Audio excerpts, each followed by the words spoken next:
This conference will now be recorded. Good evening, everyone. Thank you for attending the Patchogue-Medford Library. This is our Ask the Expert series. Tonight, our expert is Diane Ships from the American Herbalist Guild. She's going to talk to us about how to make herbal teas from your own garden. So this presentation is being recorded, so you'll be able to access it later. You can share it with your friends, no worries. Just ask that during the presentation that you keep your microphone muted if possible. There'll be plenty of time for questions at the end. There is also a chat box in the upper right-hand corner that I'll be monitoring throughout. So you can type anything in there. I've also put some information in there. We've got a program survey we'd love for you to take. Some information about the next program and a reminder to complete your census if you have not yet done so. Without further ado, I'll hand it over to Diane. Thank you so much.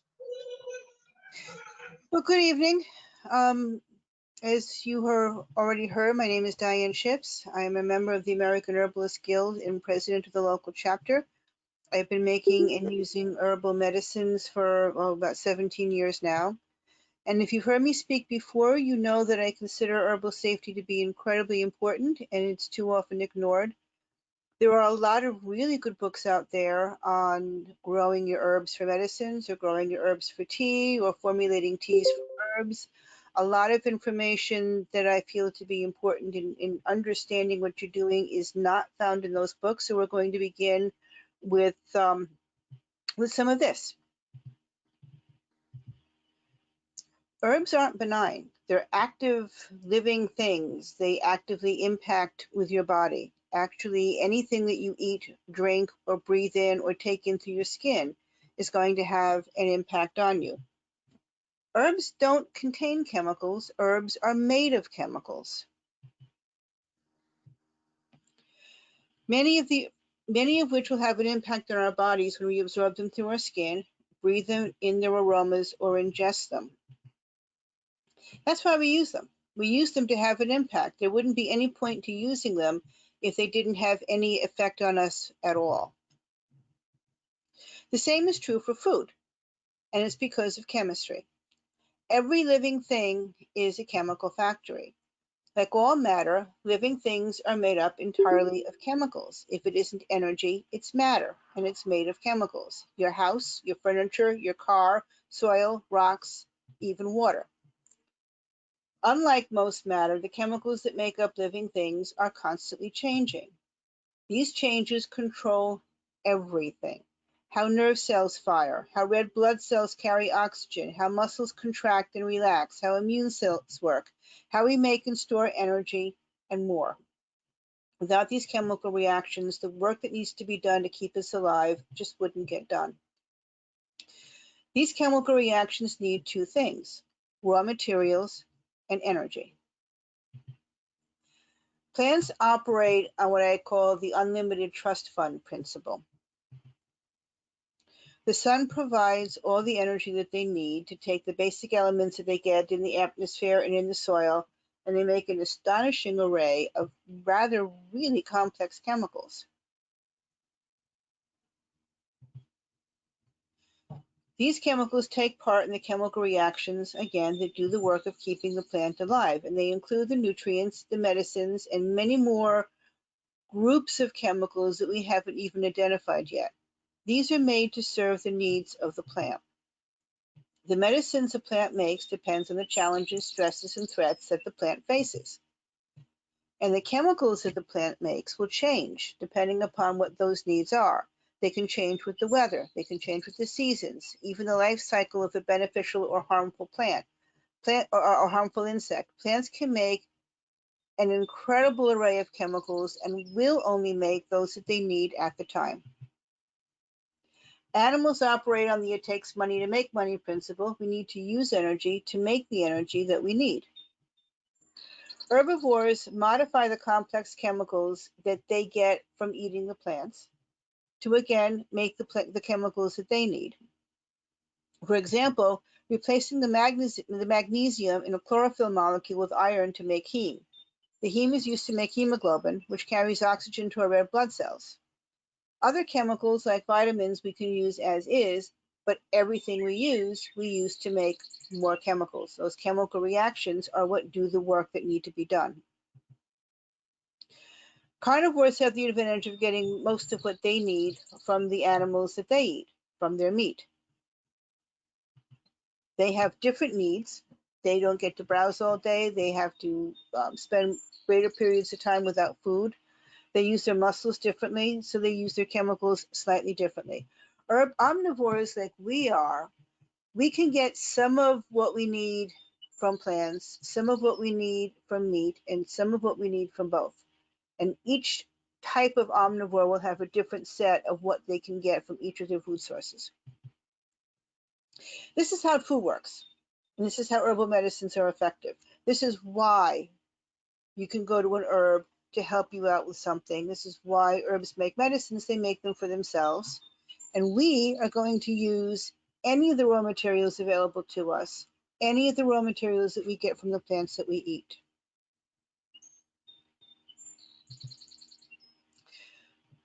Again, our bodies make the best use that they can from the raw materials that are available. And all the raw materials that we get from our food. There is nothing that makes up our bodies that doesn't come somehow by what we eat or breathe or water. Okay, anything that impacts the chemical reactions in our body impacts our health, for good or for bad. The chemicals we take in can interfere and will interfere in many cases with the chemicals reactions that are taking place in our body. We depend on this. We depend on this for our food. We depend on this for our herbal medicines. We depend on this for our conventional medicines.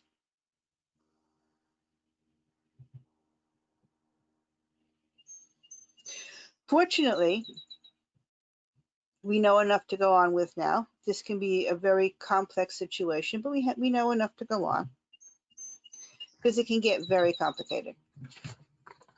Okay, it's always a good idea to take the time to understand what you are doing if you're doing anything to impact your health. That includes eating, herb use, exercise. It's important. If you heard my last talk, I went on with that at length.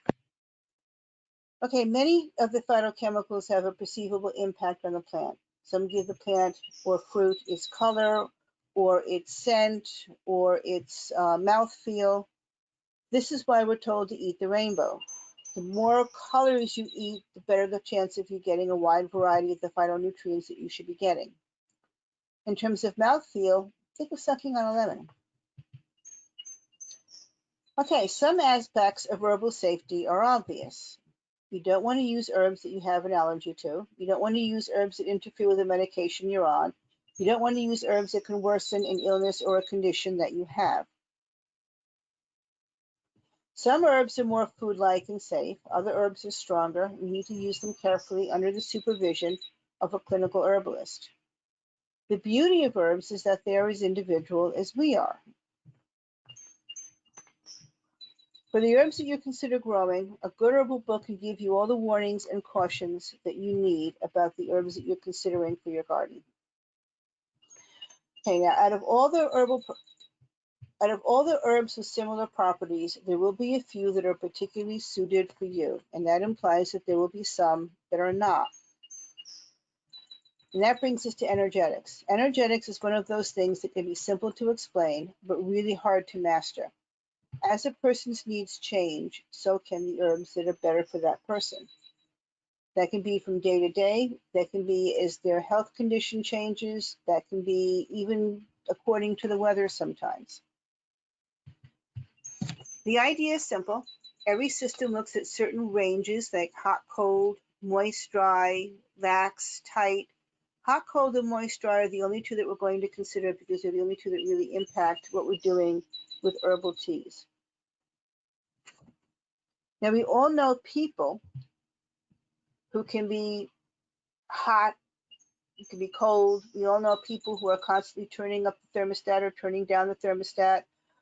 People who tend to feel colder than other people. If you shake their hands, you can feel the skin is warmer or the skin is cooler. We know people who tend to be moister. You can feel it in their skin. You can see it. There are people who are very dry. You touch their hand, and you can feel the dryness in their skin. Hot, cold, wet, dry can also apply to our health and conditions in our body. Water is really important for the chemical reactions that take place in our bodies, and those reactions can be impacted if there's too little or too much water. As for hot and dry, think of something hyperactive, like a hyperactive thyroid or hypoglycemia. Hyper means too much energy. In this case, we're looking at hot and cold in terms of how much energy a system has, if it has too much or if it has too little. Hypoglycemia, too little. Hypothyroid, an underactive thyroid. Energetics apply to the herbs we use. The herbs in this case are making a change to what is going on in the body. A warming herb will add more energy to a system. So if you have something that is underactive and you add a warming herb that impacts that part of the body, that will help to increase the energy in the system. If a cooling herb encounters a too warm condition, it'll help to cool it down. Same thing with moist and wet. Adding moisture where moisture is needed, removing moisture where there is too much. Went ahead too quickly.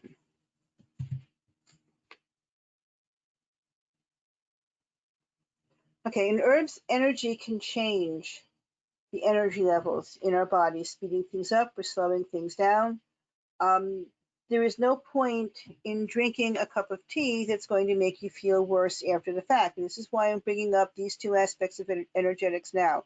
Most of the herbs that we deal with when making tea are going to have some warming energetics, some cooling energetics, some moistening energetics, or some drying energetics. If you tend to be a very warm person and you grow herbs that are very warming, you might find yourself irritated by the herbs that you're drinking in your tea. And there's no point in doing that. You want to feel either no different after you've made your cup of tea, that's okay, or better yet, you want to feel better in some way.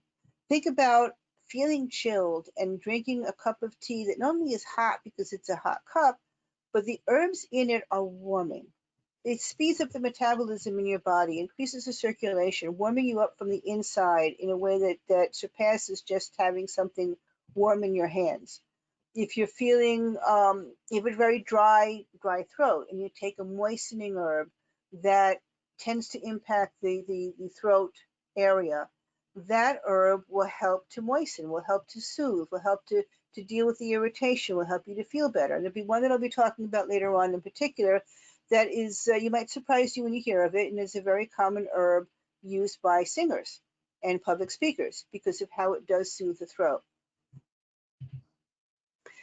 Okay, how you make a cup of tea. There are really three different ways that you can use herbs to make tea.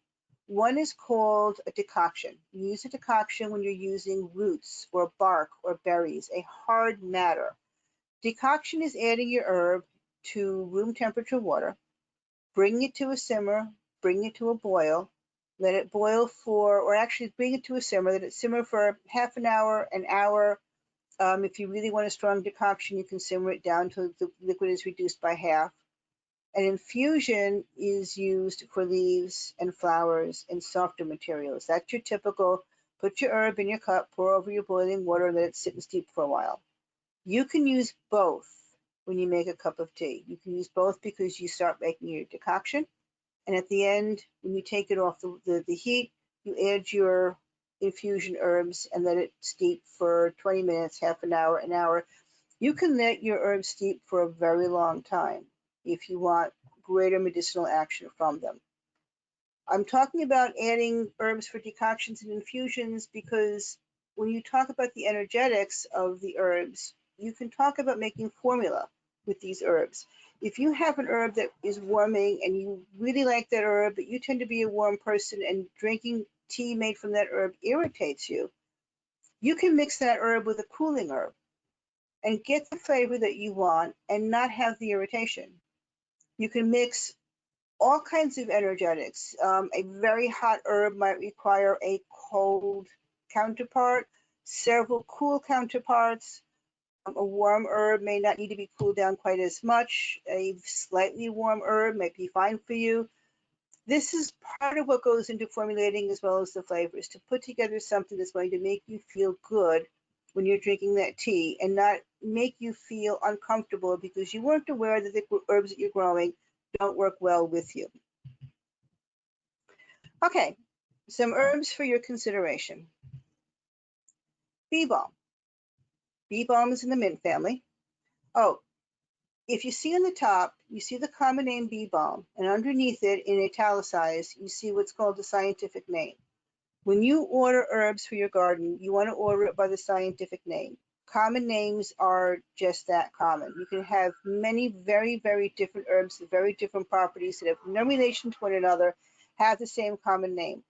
So when you're looking for the herbs that you want to make sure that you're finding the herb that you're looking for, and you do that by looking for the scientific name. Any source for seeds or herbs that doesn't give you the scientific name doesn't understand enough of what they're selling for you to be looking to them for anything that you want to use for teas or medicines or anything like that. In this case, the Monarda is capitalized. The SPP stands for species. Various species operate in the same way where bee balm is concerned for teas or for medicines. That is italicized.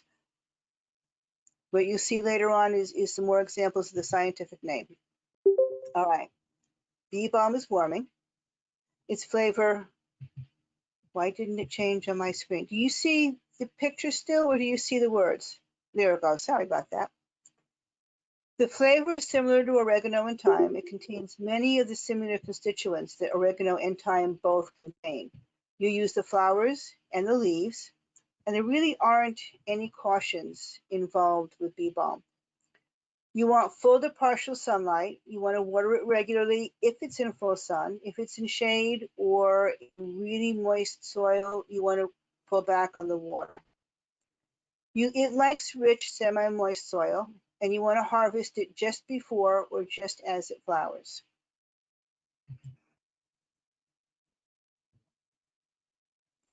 It's perennial, which means it comes back every year.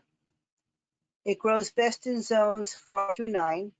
It's easy to grow and it's aggressive. By aggressive, I mean it will take over an area.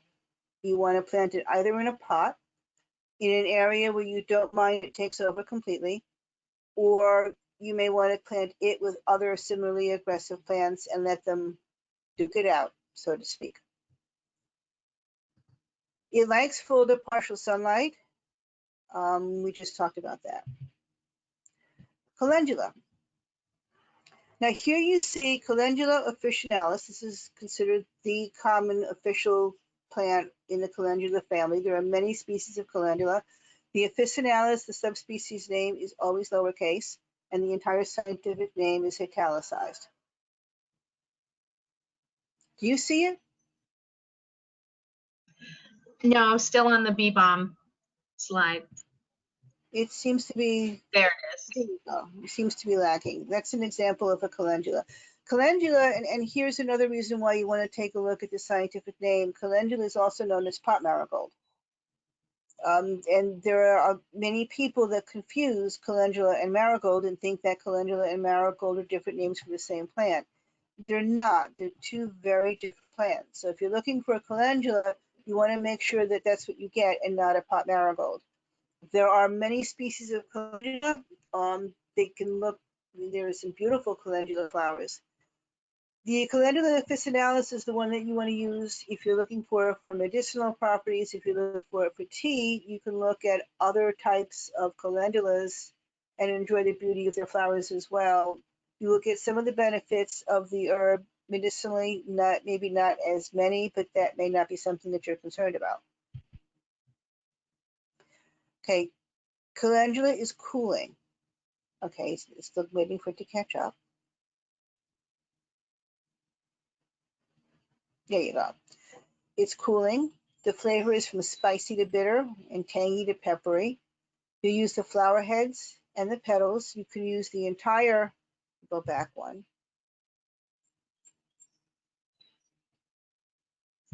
Come on, you can do it.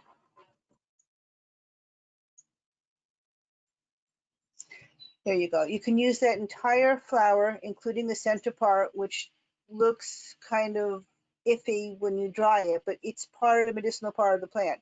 You can also just use the petals if that's something that you would prefer to do. Calendula is also really good in salads, in soups, in stir fries. It's a very versatile food plant. What's used again are the flower heads and the petals. There aren't any cautions, and we'll wait for it to catch up.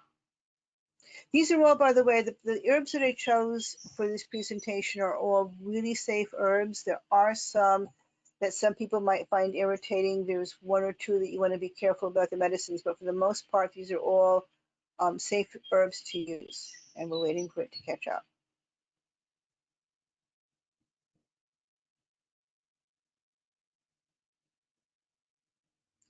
I don't know why the lag is taking so long.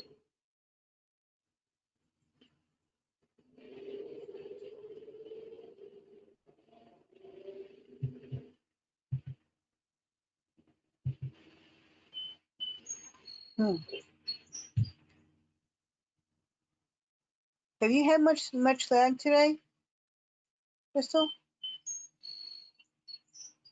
No, it's been okay. Because it's changed on my screen and hasn't changed here. It seems to be, there you go. It's changed now. Okay. Yeah. Calendula will soothe inflamed tissues. It's mildly antimicrobial. It improves lymph function. Antimicrobial is an all-purpose general antibacterial, antifungal, and antiviral. It covers all three bases there. Okay, we're going to wait for it to catch up with us again. It's an annual. I'll go ahead.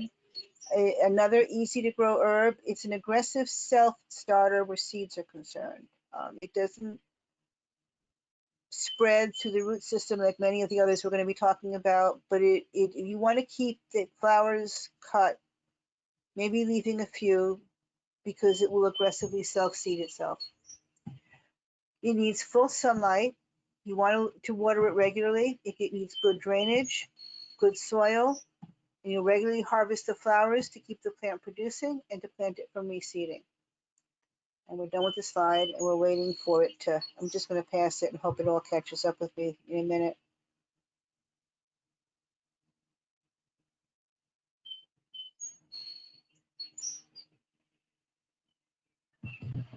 I don't know why this is lagging so badly.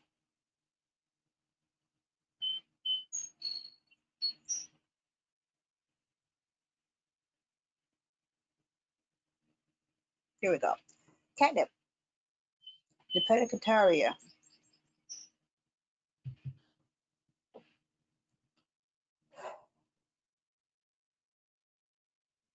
Okay, while I'm waiting for the slide to catch up a little bit, a couple of things that of herbs that I'm not talking about in this presentation per se would include some of the berries.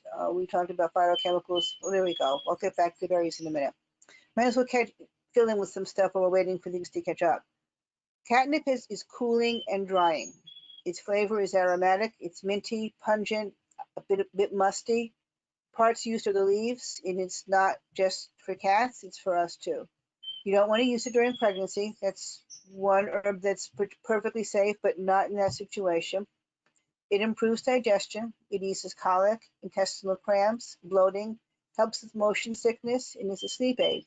A really nice sleep aid might be a cup of chamomile tea mixed with catnip, chamomile and catnip, to make the tea from that.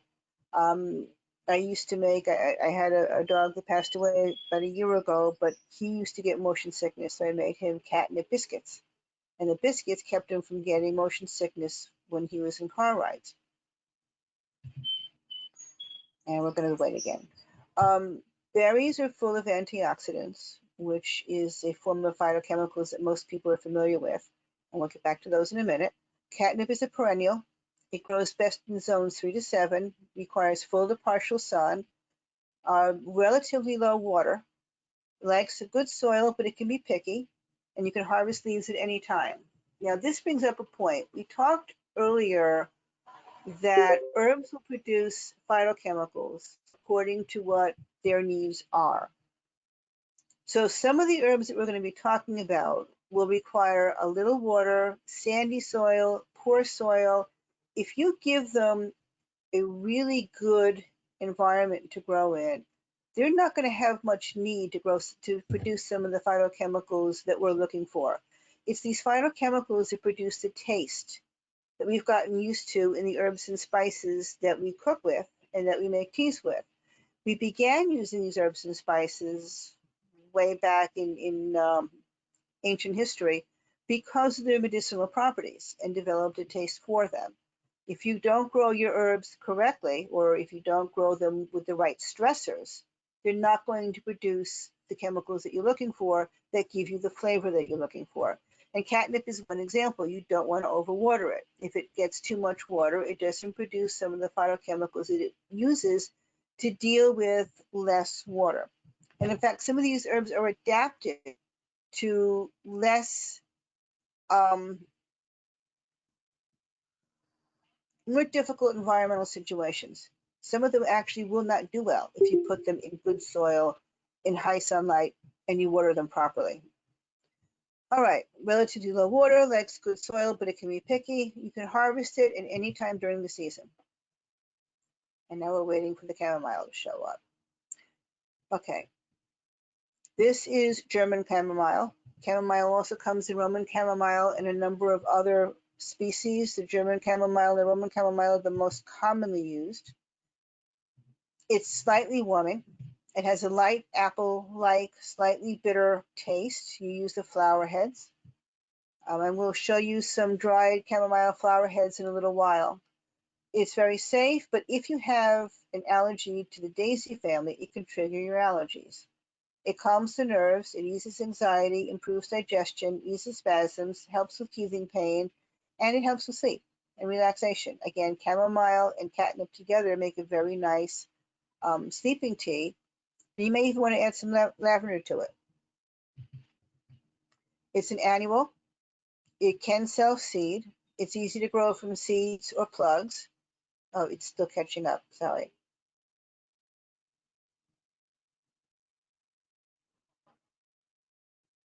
Maybe if I took, there it goes. It requires watering regularly. If it's in full sun. Again, if it's in partial shade, it doesn't need quite as much, and it likes well-drained soil. You want to harvest the newly open flowers, but you want to leave some for self-seeding. If I mention berries again, maybe it will change.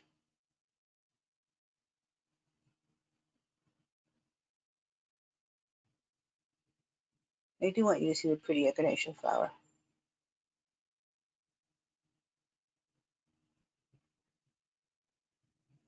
Do you want to show your example of those chamomile flowers that you have? I'm afraid I was going to show them at the end of the presentation. I'm afraid if I take this off and back on again, especially with this lag, I'm not understanding why I'm seeing this lag. There it goes. Again, echinacea, SPP. There are several species of echinacea. Some of them grow better in different environments. This is a picture of augustifolia. They're relatively interchangeable medicinally. There are some differences. It's energetic, it's cooling.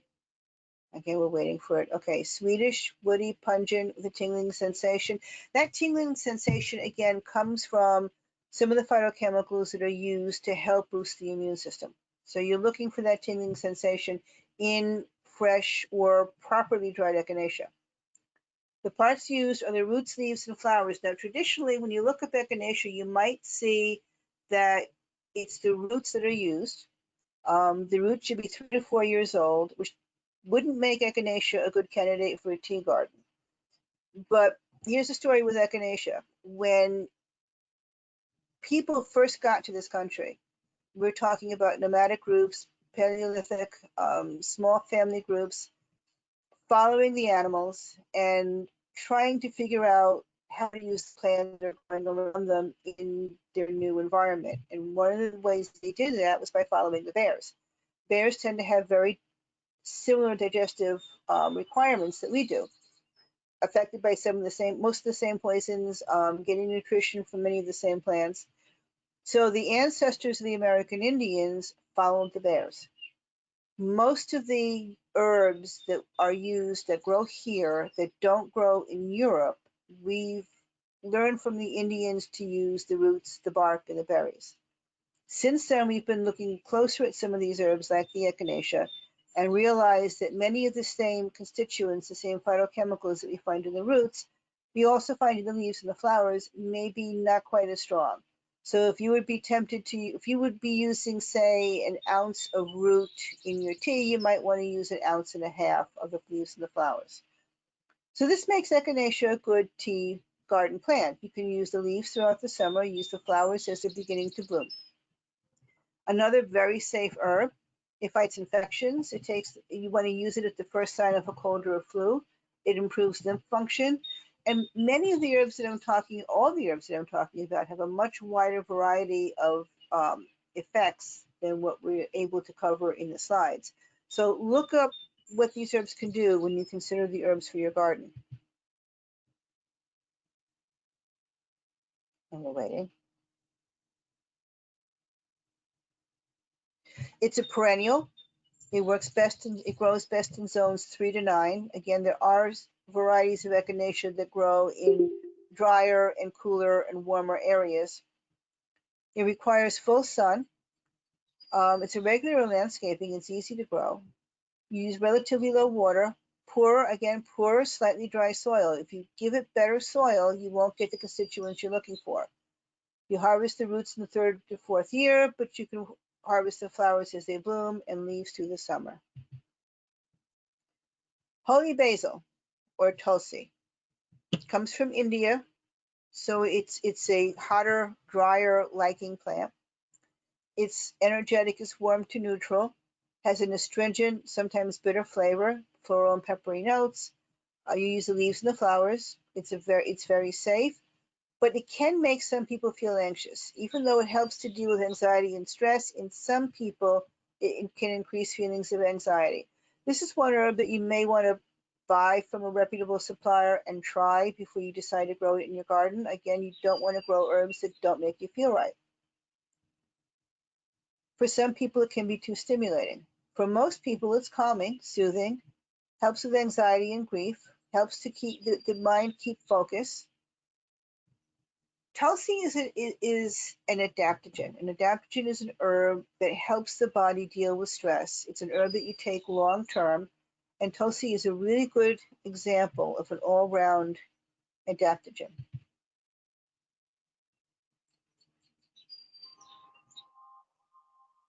Most Tulsi are annuals. There are some perennials.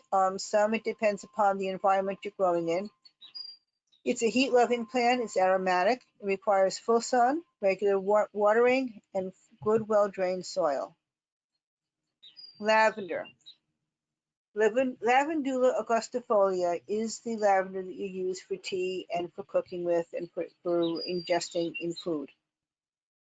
There are other varieties of lavender, but this is the one that I recommend growing in your garden if you're using it for tea. Its energetic is drying and cooling. It can sometimes be warming depending on the variety and depending upon how it's grown sometimes.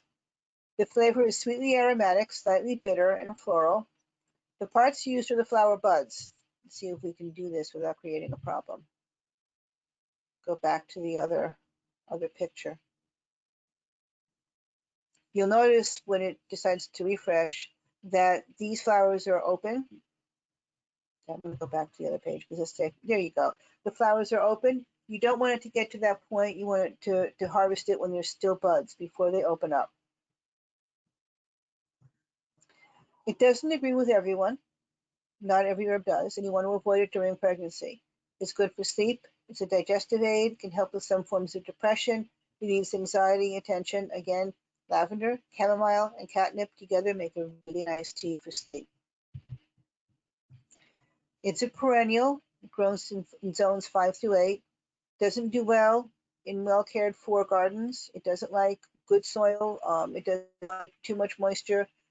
Relatively low water. You want it in sandy soil, dry soil, well-drained soil.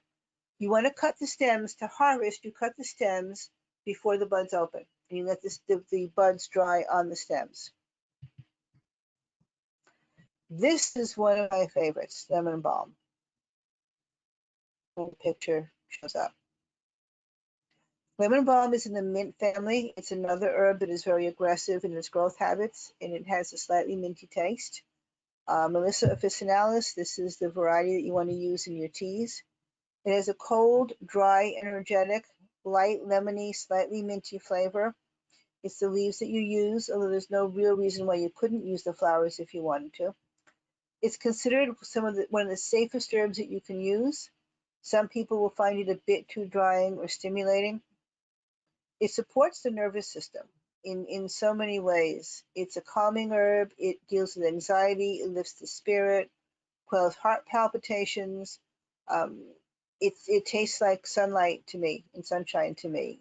I'm one of those people who don't do as well when there are fewer hours of light in the day. And then when balm does wonders for me when that situation happens. It's a perennial. It's a mint, so it keeps coming back. It grows in zones 4 to 9. It needs full to partial sun, regular watering, well-drained, rich soil. And you want to harvest it all season, but before it flowers. Now this is an interesting one.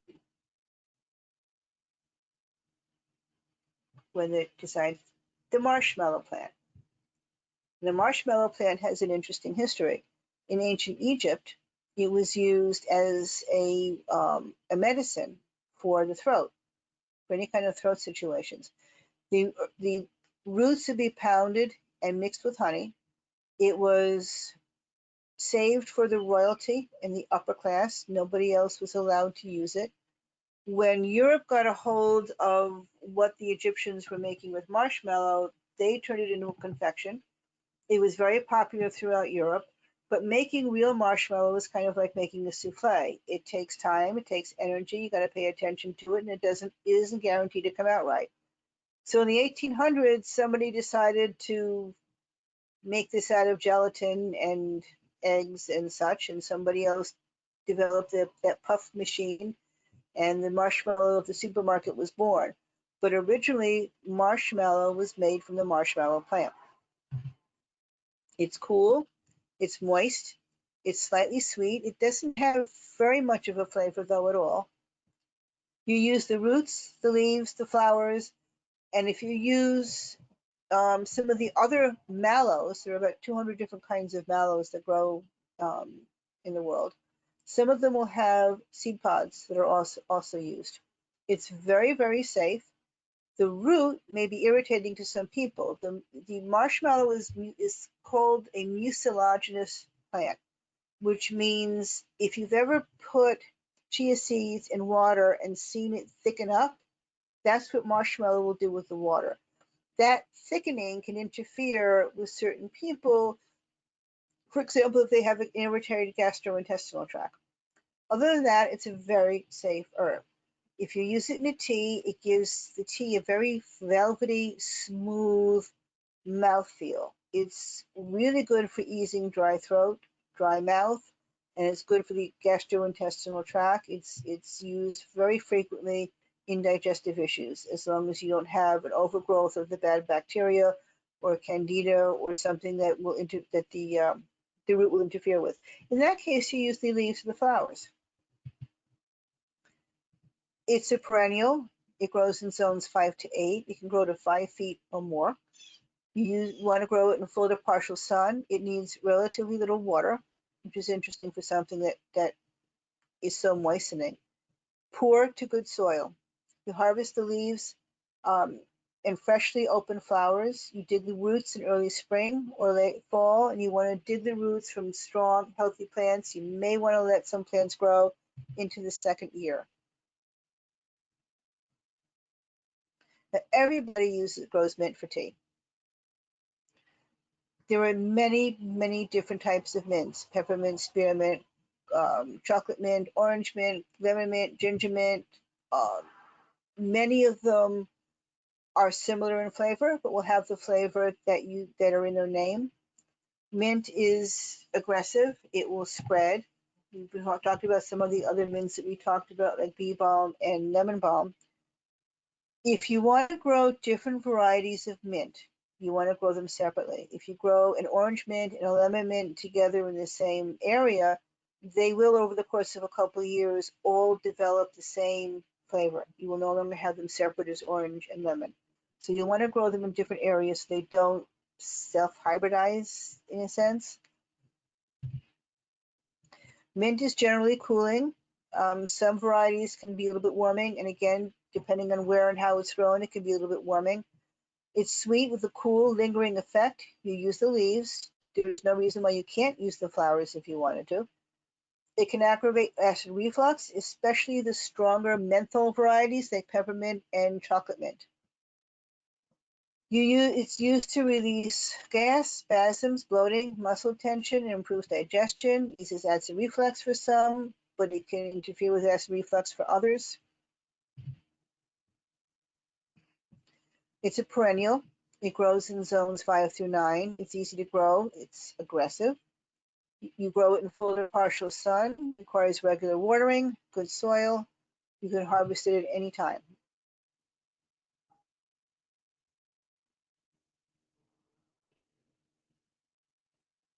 Coming up next is oregano. Now, Oreganum vulgare, or you might see vulgaris as part of the species name. That simply means common. There's nothing vulgar about it. Vulgar simply means common. The energetic is hot and dry. The flavor is hot, spicy, and pungent. You use the leaves. Again, there's no reason why you can't use the flower. It is in the mint family. It's a very safe herb. Antimicrobial, relieves sinus infections and yeast infections. I'm not covering thyme, but thyme and oregano both have antimicrobial properties, in particular antiviral properties. If you're coming down with a cold or the flu or you have a cough, a good thing to try would be a cup of oregano tea or a cup of thyme tea.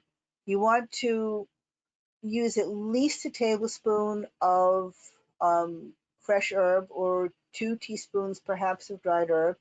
You want to add honey at the end, local honey, because you want it to make sure that it's really honey, and you want to add lemon juice. It's a nice flavor, and the combination of those 3 together are fairly potent against many viral infections. It's a perennial, grows in zones 4 to 8. It's a mint, so it's easy to grow and it's aggressive. Forgive my spelling there. You want to grow it in full to partial sun. It uses relatively little water. It's best in semi-dry soil. Again, oregano is another herb where you don't want to grow it in good conditions. It requires the arid conditions. It requires the less fertile conditions in order to grow well and to produce the chemicals that we're looking for the flavor and for the medicine. You can harvest the healthy leaves anytime before the plant flowers, but it's best after a hot, dry spell. Another example of the weather impacting the flower and the flavor and the medicine of the plant. The issue with harvesting the plant after it begins to flower is you start to see fewer of the chemical constituents in the leaves, which means you get less flavor. But again, if that's when you want a cup of tea and it has begun to flower, there's no reason why you can't harvest it at that point. There's no reason why you can't use the flowers either. And some of these flowers are really interesting if you candy them. Violet. We'll get to it. There are many species of violets. All of them are relatively interchangeable in terms of their flavor and their medicine. It's a cool, moist herb. The flavor is somewhat bland, but it has a slight wintergreen type flavor to it. You use the leaves and the flowers, somewhat different purposes, but they're most interchangeable. Another very safe herb. It nourishes the blood, cleans the blood and lymph, eases respiratory problems, and it soothes the nerves. It's a perennial. Grows in zones 3 through 8. It's easy to grow, full sun to full shade. It runs the gamut. Regular watering, good soil, and you can harvest the leaves and the flowers at any time. It flowers in the early spring and it doesn't have a very long flowering period, but you can harvest the leaves throughout the summer. Okay, we spent some time on the healing properties of these herbs, and maybe all you're looking for is flavor. Or maybe it's the medicinal properties that you were interested in. Either way,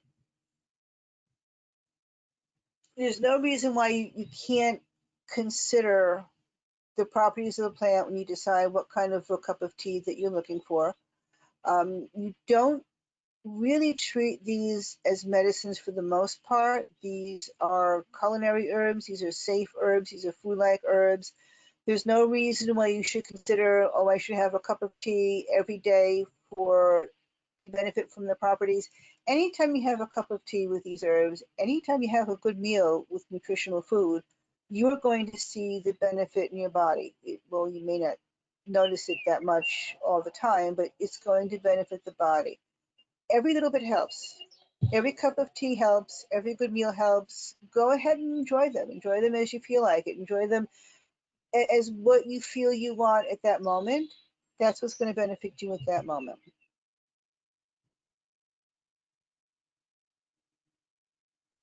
So enjoy them for both purposes. In order to buy seeds, and in some cases seedlings, territorial seeds is a good source. Baker's Creek is a good source. Strictly medicinal seeds will carry, for the most part, the varieties that are used medicinally. You probably want organic seeds or organic seedlings. You could always grow it organically after you've planted them, and as far as I'm concerned, that's pretty much the same thing. But you do want to avoid a lot of hybrids, especially if you want something to reseed and reseed true. Heirlooms are your best bet. The medicinal varieties are your best bet. And these are three good sites that you can go to. Okay, we are going to not share my screen. And we are going to look at, let me do this. This is an example of dried chamomile. You can see the flower head. This is just as or just before, okay, mirror images here, just before it bloomed. These are dried. This isn't the season for fresh chamomile. Same thing with the lavender. You saw the picture of the lavender, again, mirror images. You saw the picture of the lavender that I showed you that had the flowers blooming. This is lavender that was harvested before the flowers bloomed. You can see they're the buds. It's the buds that are used.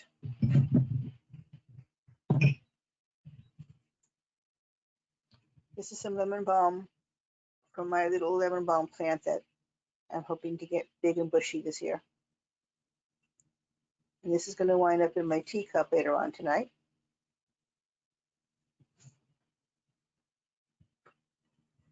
This oregano has a marjoram look to it, but still an oregano. If you plant oregano or marjoram or mint or anything in the mint family, and you feel the stems, you will feel it square. Not every plant that has a square stem is a mint, but every mint has a square stem.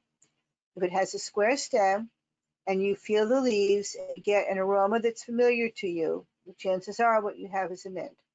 The flowers are tiny. They have like a little lip underneath the flower. You'd have to be able to see it to make use of that. And this is a violet for my garden outside. My violets are doing very well this year. And this is my chocolate mint. And this will definitely be in my teacup within about an hour or so. Maybe with a little bit of the lemon balm. This is the chocolate mint. It has a slightly different color to it. Sometimes when it gets full sun, it has some yellow streaks. And that's one of the herbs that, one of the mints that is strong in, there we go, in the menthol, which is one of the medicinal portions of the mint. Any questions?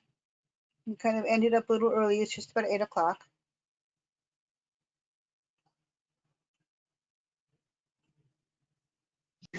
Feel free if anybody wants to unmute themselves, you can ask a question. Emily, did you have something? Sorry. Yeah. Can I just speak it or? Yeah, of course. Yeah, I can hear you. How do you know how much to put in? Okay. Usually, if you're making tea because you just want to enjoy a cup of tea, 1 or 2 teaspoons of dried herb, a tablespoon and a half of fresh herb. Because when you dry an herb, you're removing enough water to make it about a third of the volume as it is when it's fresh. Something similar with the barks and the roots and the berries.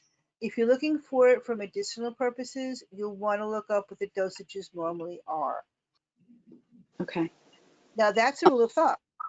Make yourself a cup of tea with a teaspoon of dried herb and see how it tastes. If you like it stronger, you make it stronger.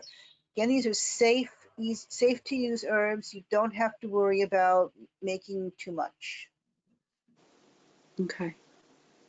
Because I'm used to the dried. I go to infused tea in Sayville, Mhm. and they have the dried teas there. I love tea. I have at least 3 cups a day.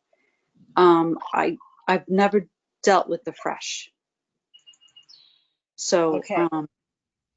For some herbs like the lemon balm, if you can, you want to use it fresh. And if you're going to, I mean, they do get to be really nice sized, voluminous plants. And I like to save my lemon balm for the wintertime. I don't dry it, I freeze it in ice cubes because lemon balm will lose a lot of its chemical properties as it dries. All herbs will lose some of their chemical properties as they dry. If they're dried, they last a lot longer, obviously, than they do when they're fresh. But if you're growing an herbal tea garden, then certainly enjoy the fresh. Use about 3 times as much as you would use the dry and see how it tastes. Experiment with the flavors. okay. You might want to, like I didn't cover either of these herbs tonight, but rose hips. You know what a rose hip is? Yes. Okay, does anybody not know what a rose hip is? When the flower dies back and you have that little cherry in the center, that's a rose hip. That's an extremely nourishing herb, especially with vitamin C and beta carotenes. It has a warming energetic. I like to make that and cinnamon chips, and maybe a little bit of licorice in the wintertime because it's such a warming herb, but I tend to be on the colder side as a person. Depending on how I feel, I might want to add more rosehip this time. I might want to add more cinnamon the next time. I may not want to use the licorice at all one night. So even though you're experimenting and you've got formulations that you've decided you like, depending on how you feel, you might want to tweak it each time that you make it or on occasion. So you get used to the flavor profiles. And I also wanted to say, pay attention to how you feel after you drink a cup of tea. Maybe make the herb by itself once before you begin working on formulations. Note that the formulations can change the activity of the herb. It's one of the reasons why we do use formulations. But you want to pay attention to how you feel. We don't tend to do that. And if you don't feel as good after you make the tea, you don't do it. I mean, if an herb doesn't make you feel good, don't use it. There's no reason to, and it's not having the impact that you want in the body.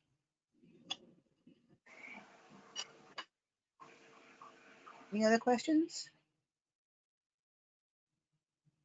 Yeah, I just wanted to ask one. I had been to the Sayville Tea shop also I went there years ago, and I wanted to get some things for medicinal purposes, and she said, oh, you'd have to drink gallons of this tea or any of this tea for it to make any difference medicinally. Is that true? No, no, it's not. 1 cup of lemon balm tea will make me feel a whole lot better than before I drank that cup of tea. No, it is not true.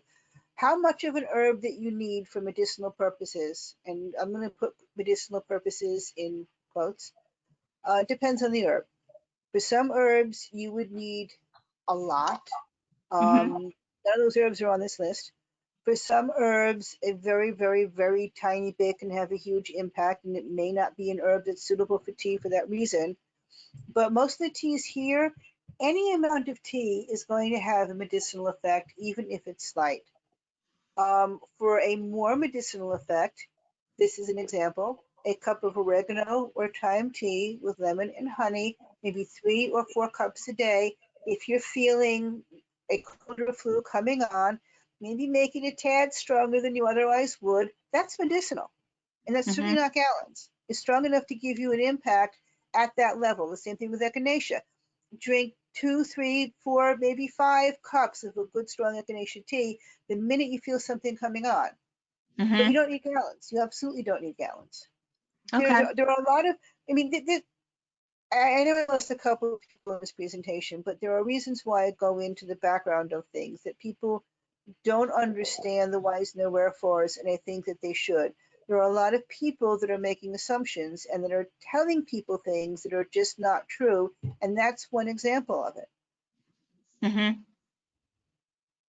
Yeah, I thought it was ironic, being that, you know, it was the tea shop, and you would think that she would want to promote the teas for different reasons.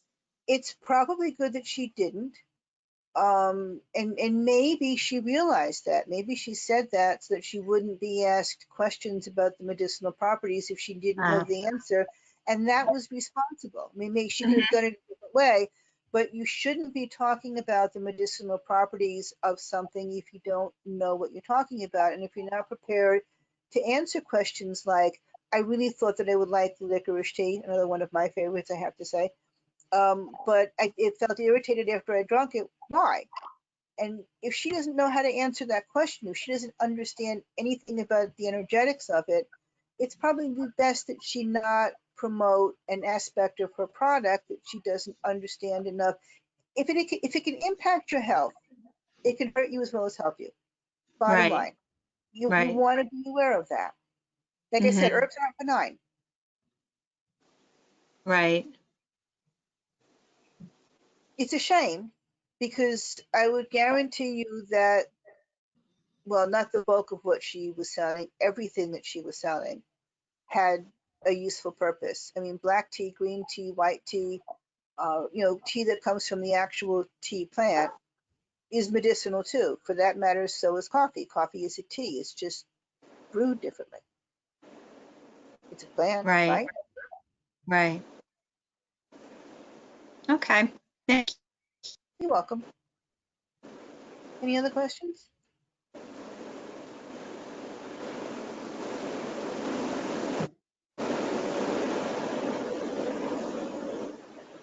I have a question Are for we you. going to?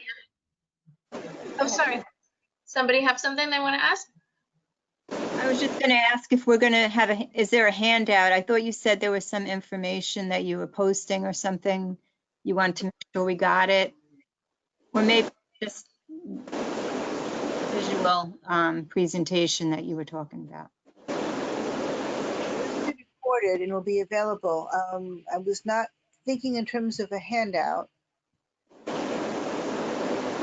It will be available on our YouTube channel within a couple of days. So if you want to go, if you're not joining via the computer and you didn't get to see any of it, next time if you go onto our channel, you'll be able to watch. Okay. All right. Great. Would it be possible for me to put together a handout and send it to you that you would be able to add to the YouTube channel? Absolutely. Absolutely. You can send me anything. If I can't put a link in for the channel, you can send an email to the library, communityengagements@pmlib.org, and I can forward along anything that you've got. Okay, it'll be a couple of weeks because I'm working this week is 7-8 hour days. But yeah, I think it's a good idea. I would like to put together something more along the properties of the herbs perhaps and some other information. It's not a bad idea. Thank you. This might be a silly question, but after you have steeped your tea and used your herbs, do they have to be thrown out? Like, can you with the herbs? Well, I wouldn't throw them out. I would put them in the compost pile. But yeah, you can reuse them more than once. Some herbs, especially your barks, your berries, your hard berries, not your fresh berries, and your roots, you can certainly brew 2 or 3 times. Some of your white tea is intended to be brewed maybe 2 times. I think green tea is too. Yeah, you can. then the second time around, it'll have less flavor. That might be what you want if you want to add a couple of other herbs to it to change the flavor profile, or save the herbs from 2 cups and put them together into the 3rd cup. Great, thank you. Alan, you have a question? And Well, I just wanted to say, when I lived in Costa Rica, we would boil dried rose hips, make a very strong concoction, and then add water and serve it over ice. I'm not an iced tea fan, but this is like drinking a fruit juice. Yep, Very or nice. ice cream, or add it to a little bit of it. Maybe freeze it into an ice cube and add it into your water in the summertime. There are so many things you can do with these herbs. Yes. And it doesn't matter the temperature of the water. Is it always boiling point, or are certain things better at a lower temperature than boiling? That's a good question. You want to simmer your herbs for a decoction. When you make them, you're simmering them for an hour or half an hour or 20 minutes. I think 20 minutes should be the minimum. Sometimes you can simmer them until they get, reduced down to half. Most of your leafy herbs, you want to pour boiling water over that just got to the boil. Marshmallow is an exception. You can make marshmallow that way, but if you're looking for it for its medicinal properties, you want to let it steep overnight in cold water. Oh, okay. That's when you get, and to be frank, it makes it thick, jealous, I don't want to use the word, but almost snot-like viscosity. But when you add that into your teas, it, like I said, a very nice velvety, smooth feel to it. Drunk just that way, it's really, really good for your throat. And it is the tea that a lot of singers and public speakers will use for that reason. And so if you have issues with dry throat or dry mouth, it'll also, herbs have herbal actions, like things that they do, like antimicrobial or carminatives that go for the digestive system. And they also tend to have affinities for certain parts of the body. And marshmallow's affinity is for the lungs, the throat, and the digestive tract. And it will moisten and soothe the throat and your digestive system. It can make it cold, and you could brew tea with something else and let it cool down, and then use that to, steep your marshmallow in overnight, so you have some more flavor to it if you're concerned about drinking just the marshmallow. But you would use cold water for that, and I certainly recommend trying it. It's a wonderful herb and pretty. And I love its history.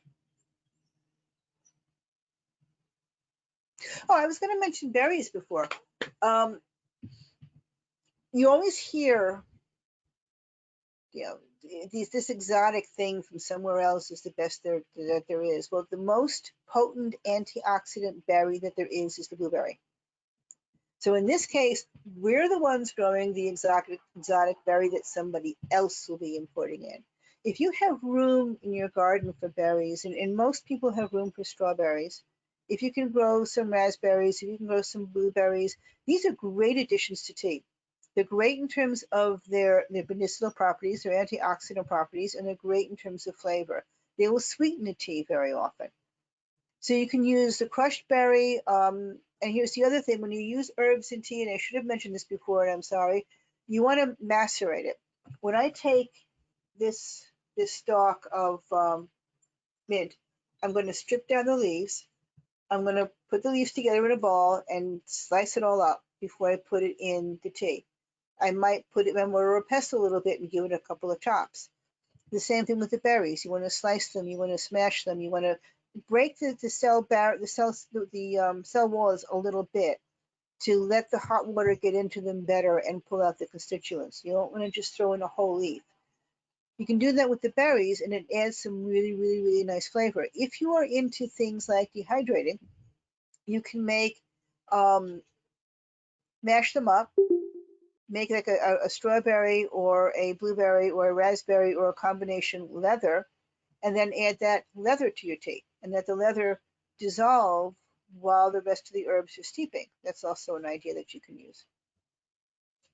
And there are other herbs like elderberry and hawthorn that are really good for you in terms of the berries. Elderberry you have to cook or dehydrate before you use it. And then they have the flowers. Hawthorn flowers and elder flowers are lovely in tea or salads. Rose petals, you can use those. Any other questions?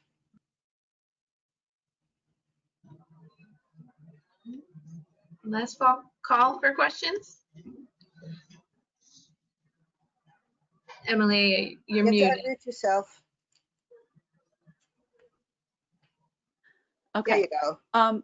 I see all of your stuff looks like it was bug free. My stuff usually tends to get eaten and has holes in it.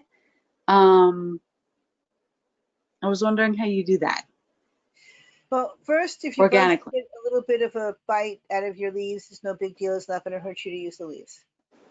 Number one. Number two, the best way to protect your plants from pests or to give your plants the environment that they need. Pests will attack a weakened plant. A strong, healthy plant has the chemical constituents to fight off insects and fungi and such. In some cases, you just don't worry about it. One of the reasons why these are, well, I picked the violet that looked the best, of course, out of my garden. Mints don't tend to be attacked very often to begin with, but it's also early in the season. There aren't that many insects out yet. But you can do a very light summer row cover over it, which kind of takes away from the visual aspect of it, or just keep it healthy. One of the things that you may not want to do is fertilize if it's growing in the right soil and you have the right microbial activity and the right mycelium, which is a fungus growing in the soil. That will keep the plants very healthy. What happens if you don't fertilize is you have the mycelium forming a partnership at the roots of the plant. Little globules will start to form. The plant feeds sugar to the mycelium and the bacteria and the fungi, and sometimes viruses are helpful here too. And they're also helpful for you. That's something we tend to not hear that often, that there are some viruses in our gut that are beneficial to us. But the mycelium will bring in nutrients from deeper in the soil and convert those nutrients in some ways, like nitrogen is all around us in the air, but the plants can't use it until it's converted in some ways in the soil and feed the plant. If you fertilize the plant, it says, well, I don't need to feed these guys. I'm already getting everything I need. And what they're getting isn't really in the balance that they're looking for. And you have to remember to feed on schedule. And if they're eating heavier than you realize, they may not get the. Much better to let the way nature work this out do its job. So you keep an eye on it. If you feel like you really need some fertilizer, maybe take some fish fertilizer, fish emulsion, and feed it with that as opposed to a chemical fertilizer. And keep the soil well, keep it watered well. Ellen? Yes, something else you can do is to companion plant.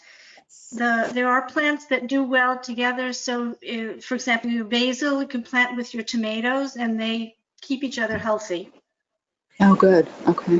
Thank you for bringing that up, because the medic of the plant world is chamomile. Chamomile around your plants, it benefits the plants immensely. That's a really good companion plant in a herb garden. And marigolds also will keep bugs away. My understanding is the way to use marigolds to keep the bugs away is not to necessarily plant the marigold where your garden is, but to take the dead marigold plant at the end of the season and incorporate it into the soil the next season. It's the dead plant matter, the decaying plant matter in the soil that releases the chemicals that keep the bugs away. I don't know if any of you have heard that. That's my understanding in some of the readings that I have. But if you want to plant the flowers near your garden, they're really beautiful. And there are varieties, I don't know if it's all of them, but I do know there are varieties that are edible. Nasturtium is another flower that's edible. And it also Yes. will, and it can attract, I think it's aphids that nasturtium attracts.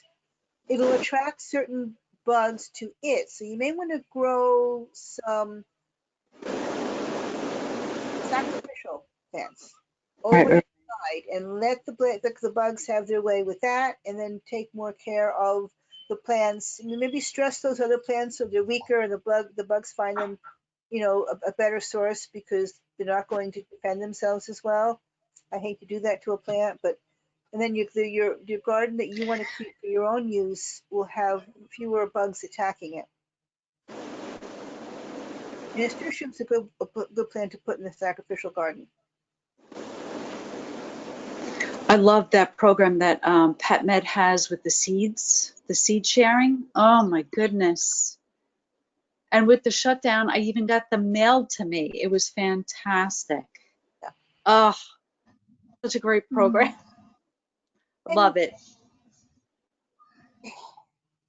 The way things are going now, the virus has brought up something that a lot of people are rediscovering. If you can grow at least some of your own food, and if you can understand enough about the herbs you're growing to grow some of those medicines that you are most in need of, not necessarily the heart medication or the really serious stuff, but some of the things that will keep you going day to day, maybe some adaptogens to help you deal with the stress on a day-to-day level, maybe some soothing herbs, to have that available, to be able to go out into the garden and pick the violet when I feel like I need it, or to pick some yarrow when I feel like I need it, or to pick the calendula. I picked a bunch of this morning as I'm heading out to work, sliced it up, brought it to work, and had a really wonderful cup of chocolate mint tea during the most stressful part of my day. I work for the census, I work for the IT department, and we have 3,000 people getting ready to go out. They're going to need our help. It helps, and it's something you picked from your garden. I have a vegetable garden to go outside.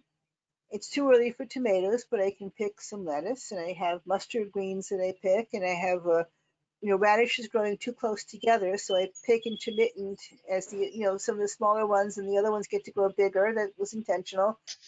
And I use the radish greens in my salad too, and it really, really lovely salad from when I just harvested. There's nothing like the feeling. Absolutely nothing like the feeling. I have string beans in my freezer. I mean, pounds of string beans from a year ago. I mean, the string beans just went to town last year. So I've spent the last month making green bean soup. Green bean soup with whatever else I have frozen from previous years. I throw it all together with a little bit of sauteed garlic and onion. I added astragalus root, which is an Indian. No, it's a Chinese herb that's immune boosting. It's a root. It comes in what looks like a little tongue shape, and I just throw it in and let it cook in there, and some chicken broth. And when I'm eating the soup, I'm eating what I grew. It's a wonderful feeling. And then as the prices start going up in the grocery store, and as people get concerned about food availability, you have food growing. And if you grow too much, preserve it, dehydrate it, freeze it, save it, and you have it.